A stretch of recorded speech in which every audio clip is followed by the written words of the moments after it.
This and more coming right up on the Whitney Reynolds Show.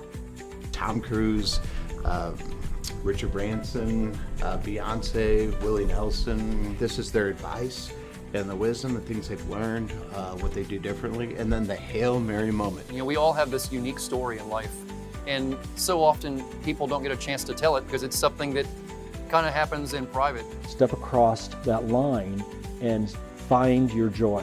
The Whitney Reynolds Show is supported by BMO, Boldly Grow the Good in Business and Life. The Together at Peace Foundation, Remembrance, Resilience, and Comfort, creating a hopeful space for those who are grieving. Kevin O'Connor Law Firm. When it comes to your injuries, we take it personally.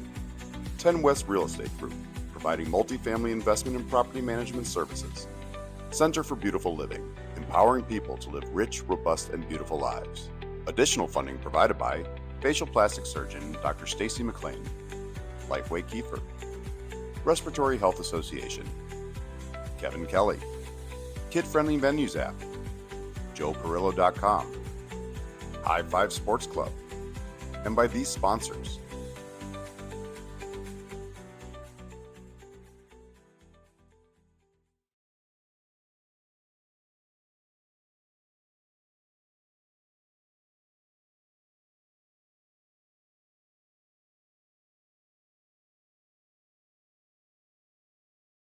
In a world full of noise, what would happen if we all chose to listen to that inner voice?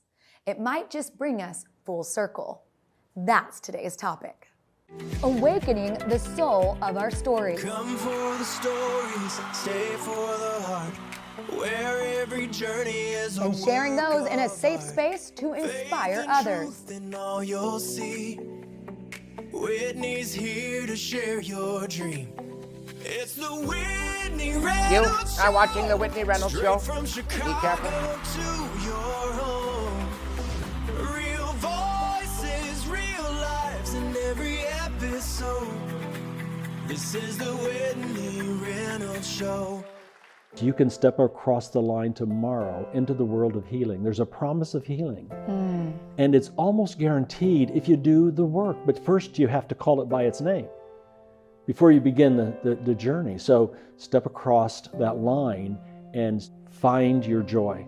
Creating is something that has always come easy to Mike Menard. At just 19 years old, he received his first patent and has created game-changing products like disposable diapers with elastic legs. It was those early days, though, that shaped this leader. Yet he had to go back to some of the dark moments to truly find his light. It's my personal belief that we are brought into the world with a certain level of grit and resilience. I had a heavy dose of that, and some of my siblings as well. We navigated easier through that, but those with less crumbled under it. And, you know, I feel almost guilt of getting by a little bit better than my brothers and than some of my brothers and sisters. So, you know, it's all the same DNA, it's the same parents, but every individual is very different with what they can take. I was 8 years old, and there was no room in the dormitory. And when you said the word dormitory, this was actually your parents' house. Yeah, so it was a 900 square foot home, about an hour south of here in Kankakee. And there was one bedroom, and that was for mom and dad and the incoming baby, because there was always an incoming baby. Wow. There was no room for me to sleep. It was just mattresses wall to wall. And so I got up at 8 years old, and walked to a used car lot and went inside a used car that was open and slept. And before I went to sleep, I realized I just have to take care of myself. It's up to me. And I felt like I was alone.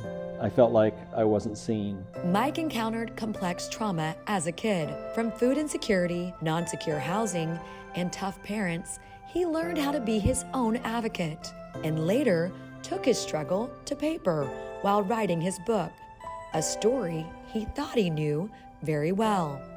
You really started on this path of understanding your own story. And as you started the writing process, you realized, oh my goodness, this is much bigger than I thought it was when it comes to mental health and bringing in the experts. I didn't want to write the book. I was halfway through. You were halfway through. Halfway through and then you have this. And I said, I didn't think it would help anyone. So many of us get to this point in our stories where we are in it, we think we're gonna do X, Y, and Z, and then we go, oh my gosh, I'm being impacted by my own writing. Yeah. My own Yeah. story has taken a turn that I didn't think it would. Writing alone, I didn't know this, is very therapeutic. Oh yeah. You go into your story, and my wife, her name is Emily, in the middle of the depths, I'm here with she you. grabbed me and said, listen, this is not you. This is not you. You've made a hole for yourself. You need to get out of that hole. And this was in the midst of the writing. In the midst of the writing. She says, you need to get up, dust yourself off, go back into that house, right? Take his hand. She's not a psychiatrist, but She knew. she knew. Yeah. So I did that, and it was a beautiful experience. What did you tell your younger self? It's what he told me. Oh, I love that. He told me, Mike, it's all okay. You're okay. Let's go. Let's go. It's like a movie, like a dream. With him always reassuring me, it's okay. Wow. That is some powerful stuff. How did that moment in the midst of the writing change the rest of the book? As I was writing the stories, I thought, at the end of each story, there's 25 chapters, each is a childhood memory. I need to give a reflection on what the book is written in my 12-year-old voice. Love that. The reflection is my adult voice. And I didn't feel equipped. So I started searching, and I gave the manuscript to a number of psychiatrists. I paid them for their time. I sat with them. And they all said the same thing. They said, oh, you have no idea the suffering that's underneath you. And I resisted that. Of course. You're like, I said, good. I'm not here for that. I'm here to understand, why did I survive and others didn't? Why did I wobble under the weight? And why did some siblings were crushed under the weight? So they said, well, you've experienced, and I'm writing it down, complex childhood trauma. Do you know what ACEs are? If you have 4 or more ACEs, 4 or more types of trauma. And you keep referencing ACE. This is a test. It's a criteria. It's an adverse childhood experience. It's called an ACE. And it could be abuse, physical, mental, sexual, raised in a dysfunctional family. My brother-in-law was an 8. Wow. And last year he killed himself. I knew he was an 8. I didn't know then. I could have saved him. How many people can we save with just that awareness? And with his inventor mindset and new author title, connected the dots on something he believes is missing in the trauma world. A way his readers can look in the mirror at their past and, no matter their circumstance, still see hope and a way forward. I went back and I saw every story clearer. I got with my brothers and sisters, asked them to meet me in our hometown, and I shared with them what I experienced and what I remembered, and they all agreed. And you were vulnerable with them, and that's big step. Of course, and a lot of crying. Of course. A lot of healing. I said, it's going to be a very different book. I want each of you to tell your story at the end, how you turned out, any reflections, which is there. And I said, I'm going to write a reflection based on now the help from these mental health experts, the power of help, the power of thankfulness. I love where you are right now, because you're being so open and honest, and I know this story is going to help so many of our viewers. You know, Whitney, I'm open-minded, and I do know what I suffer from, and I manage that, and I've rationalized that, and I've developed through that. And love is 90% of the solution. So I've had love in my life that cured a lot of ills. Some of my siblings don't have that. The love component is huge. I'll tell you, Whitney, if you took all the tears from everyone in the world and you put them in big vats, the vat that would be the most full would say unloved. That's where the sadness comes from. And if you've experienced childhood trauma, you automatically feel an element of shame, which automatically separates you from others. And now you're missing that. We're built to connect. We're built to be relational.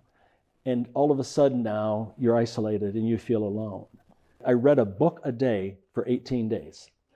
And I for the first time, experienced depression from my siblings and for the world. I had no idea how prevalent it is. And 7 out of 10 are suffering from it. And no one's pushing the panic button. And even though his book title is The Kite That Couldn't Fly, Mike has found a soaring vision and purpose through his writing. Before I was making life happy and rich.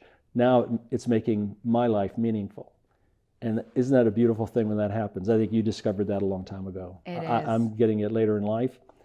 And I'm a little bit panicked about how many years I have left, because I know it's going to take a long time, and I have to make sure I put people in place that'll carry on this movement. Visually, I just saw you as a little kid Awesome. running across that finish line right now. And you're going to be taking others with you on this race. Thank you so much for coming on. Thank you, Whitney. Glad to be here. The power of connection. His journey took him to save a life, and an unexpected revelation unfolded. Frank Robb has always had a deep connection with alligators, a passion that not only shaped his life, but ultimately saved it. We learned about his story when he became a hero in our home market of Chicago. There was a loose alligator at a local park, and he got the call asking for help. There was a morning where I'd been out catching alligators all night and kind of wore out and get this call. And the lady's telling me who she is and what's going on, which I had heard a little bit about this story. And like, would you be willing to come up here and help us out? And I said, sure, okay. Can you get it done? I said, Lord willing, I will get it done. So you make your way up to Chicago because people had been trying to catch this alligator. He was showing up randomly in people's pictures here at the park. People would see him, and no one was successful getting him until you arrived. Catching large apex predators has always been my jam, and that's just what we do, what I'm comfortable with. How long did it take you to actually get Chance the snapper, which is what Chicago named him? It was the first night I was out here. I got up here the day before, kind of looked around, said, this is a lot of people in a park, and if you want me to work this out, the people you need to get this place closed down.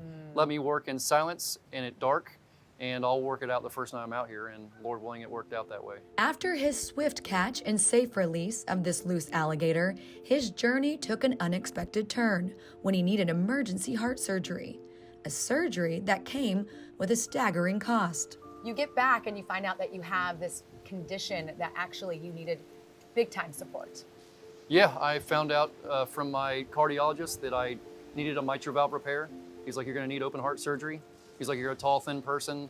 You had a surgery as a kid. It's gonna be a lot of extra stuff to it. It's gonna be hard to figure it out. So the friends I made up here in Chicago and the media, they helped me find the doctor who did my open heart surgery. The friends and fans he met during his rescue trip helped him fundraise $68,000. He now not only has a second chance at his own life, but is also working with his nonprofit to save others. Alligators have the same endocrine system or reproductive hormones as people. We found that alligators can repair their chromosomes, not every single one, but most of them, and their process behind doing that is a lot better than ours. So they can do it correctly, and we're working with the University of Louisville, looking at that process and how they go about doing that. Is that something that you're doing through your nonprofit? Yes, ma'am. Yep, through my nonprofit EARS. When it comes to work-life balance, he's got it in more ways than one. There's interest. You see movies and stories about things like this that people get into that change their life, but to actually live through a process that went that way, it's could have never saw this coming. It's incredible because your story is one that really you came out because of the love and what you do, and then it's amazing how that really repaid exactly what you were doing. So often, we all have this unique story in life, and so often people don't get a chance to tell it because it's something that kind of happens in private, and then your life gets put into the spotlight, whether or not you want it to or not, which I believe happened because I wasn't looking for it. And then you have all these opportunities, and who could have ever seen this going the way it went and then eventually saving my life?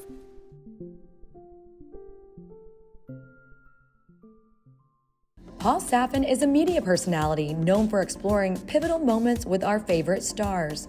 His hosting journey came full circle when he realized his interviews were not just for his viewers, but also impacting his own life, which started him on a new chapter. Paul, welcome to the show. Thank you for having me on. I really appreciate it. Is it weird being in the other seat? Because normally you are the interviewer. I know it is, but I'm getting more used to it now. It's just funny having the questions come back to you. You're like, oh, wow, this is what it feels like. This is what it This feels is what like. we've been doing to people all these years. I know. You have interviewed so many great people over the years for television, Yes. but now you have taken it to a book form, and I love it because it really is. You know, a lot of people don't get to have the conversations you've had. You're doing a lot of celebrity interviews, and you asked them 3 really important questions that turned into your book, Going For It. That's right. Okay, so tell us about it. Yeah, so the book is just chock full of knowledge from the most amazing minds and some of the coolest people. So in the book is, let's see, like Tom Cruise, Richard Branson, Beyonce, Willie Nelson, and this is their advice and the wisdom, the things they've learned, what they do differently, and then the Hail Mary moment. So you know my co-host, Drew Yes, Pearson, one yes. of our great Dallas Cowboys, caught the Hail Mary, went in the Hall of Fame. So we always ask people their Hail Mary moment, which is that moment in their life or career where they just had to go for it. And it's so amazing what people have gone through. There's people in there that have been homeless, like sleeping in cars, borrowing money, pretending to be waiters, like all kinds of things. Wow. Just to get in the door. So there's stories, because I've read some. I keep it next to my bed just because even when you're doing exactly what you love, you need that fuel to say, like, okay, they did it, I can keep going, I can do this too. Sometimes we always see the end, but we don't see the struggle. What made you passionate about bringing that out? You know, as you know, when you do some of these interviews, we don't do the editing. And sometimes the stuff that we feel is the good stuff gets cut out.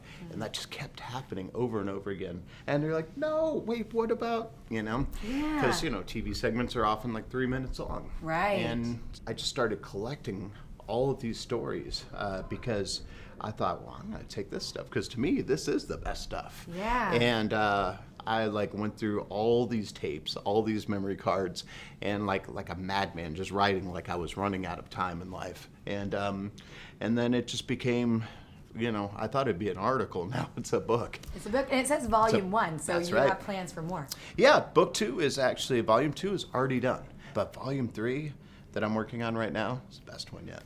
Really? Oh my goodness. I say that with every season, that it just keeps building and building. What was something that this book taught you?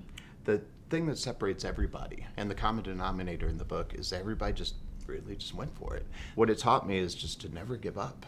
And that's really the key here. You know, it's funny, the continuing to do these interviews and continuing to ask these questions, it kind of pumps me back up. What is your going for it moment? My going for it moment was actually with Drew Pearson, who, you know, wrote the foreword to the book. He had a producer who, you know, and Drew was doing the Drew Pearson show on Fox Sports. And he said, hey, we got Drew's got a new show. I was like, oh, congratulations, man. You know, if you ever need an ugly white guy to come on and do some celebrity interviews, he said, oh, I'll see you on Thursday. And I was like, okay. And then he invited me back, and then we just kept going. And then I was like, Drew, how did you know? He goes, oh, I didn't. It's kind of like football. You know, you either catch it or you sit on the bench, and I caught it. So, you know, I got my start in high school. Did you ever have one of those broadcasting classes? Oh, you know it. The teacher's very dismissive of me, and he said, well, you like music, go talk to some bands, and just literally waved me off. So what did I do? I started knocking on tour bus doors, side doors, backstage doors, the cameras. Our show's terrible, but will you be on it? Every last band said yes. All these bands that I watched on MTV and grew up listening to it, I was like, this is what I want to do. So I get back to school, and the teacher literally smacks his head. He goes, I meant bands in the school.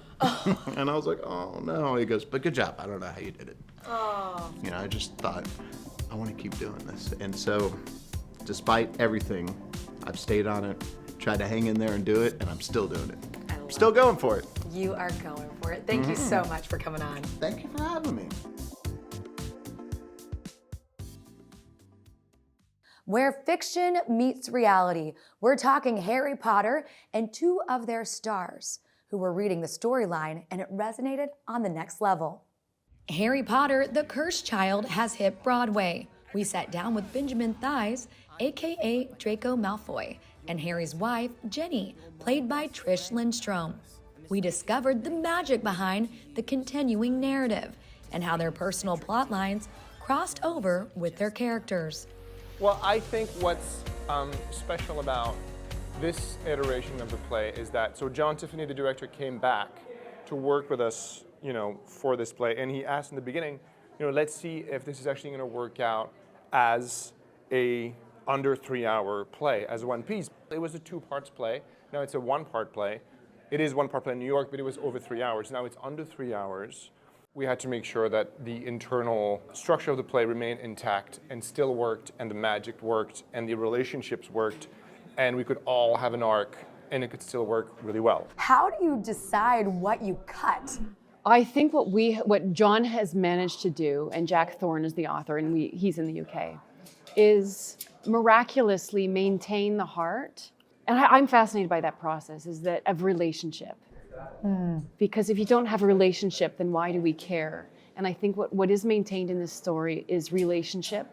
Both actors had full circle moments with their roles, and that unveiled how their wizarding world and real life actually aligned for the stage. You tragically, suddenly lost your mom. The other day I had a moment, I was like, oh my gosh, that there's certain kind of underscoring, and there's certain lines bring me back to a place where I had envisioned, my mom in the hospital, and I was like, whoa, here it comes again. It's lifelong. Losing a parent it's forever grief. And the play is really around grief and death and loss. And in that way, it's so rich, and it's about love, and it's about parent-child relationship. And here you are playing a mom now. Well, and then for you, very full circle moment, like magician originally, Yes. and then bringing it, and now you're doing it on this stage. That was a huge joy, because I did magic, I would say, professionally for 4 years. Professionally, I was doing shows for kids for about 4 or 5 years. And when I did the audition, I was supposed to make something appear, it seemed to me, and I was like, am I just gonna bring it? And it felt like a missed opportunity for me as a former magician. So I made it appear. And I found out about not even 48 hours ago by one of the creatives that it was like, he said to me, it's not the reason you got the part, but it's a big reason you got the part. Maybe. I never thought that magic was gonna be a part of my acting career. Right. Because why? So when they asked me about my relationship with the world of Harry Potter, I mean, obviously the books are fantastic, but mainly for me it was first about being a wizard. You know what I mean? Being a magician, for sure. Magic right here, magic on the stage, you too. Thank you so much. Remember, your story is still being written. And as our guest reminded us today, every chapter has the potential to bring you full circle. Your story matters.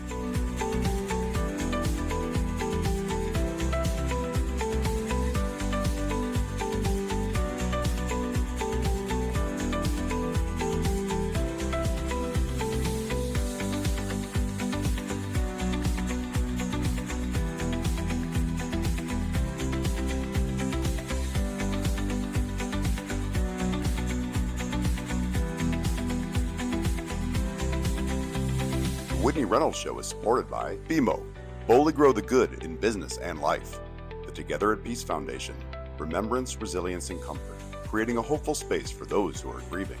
Kevin O'Connor Law Firm, when it comes to your injuries, we take it personally. 10 West Real Estate Group, providing multifamily investment and property management services. Center for Beautiful Living, empowering people to live rich, robust, and beautiful lives. Additional funding provided by facial plastic surgeon Dr. Stacy McLean, Lifeway Kiefer, Respiratory Health Association, Kevin Kelly, Kid Friendly Venues app, JoePerillo.com, High Five Sports Club, and by these sponsors. In the heart of transformation and renewal, here's what's coming up on our season finale. I'm a Haitian-born girl that was raised in Paris and that came to the U.S. without speaking a word of English, and obviously teased and bullied and so forth. And I knew that I had something in me that, you know, was unique, and I kept that resilience through and through while I was learning a new language and battling a lot of different obstacles. A vibrant soul and living a glamorous life, Gertie Abrera, known for the Real Housewives of Miami, walks us through her newfound reality. I walked out of there saying, okay, on to St. Bart's I'm going. And it wasn't until I was on my trip to St. Bart's that I get a call that they found something. And that was a non-invasive tumor until I went back again for an MRI. And then they found a second invasive tumor. So it was a trickle down, slow trickle of information.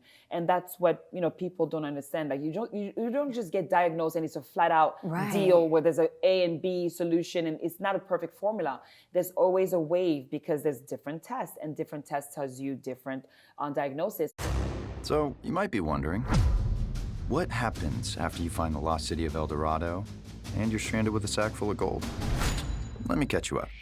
So, I mean, my character's in a not new relationship, but we're 18 months in at the top of this season. He's really going through a lot in this one, and she's really just trying to figure out how to be there for him. Want to stay connected to all things Whitney Reynolds? Well, follow us on social media, and you'll get exclusive content and updates from the show. All episodes are available for streaming anytime.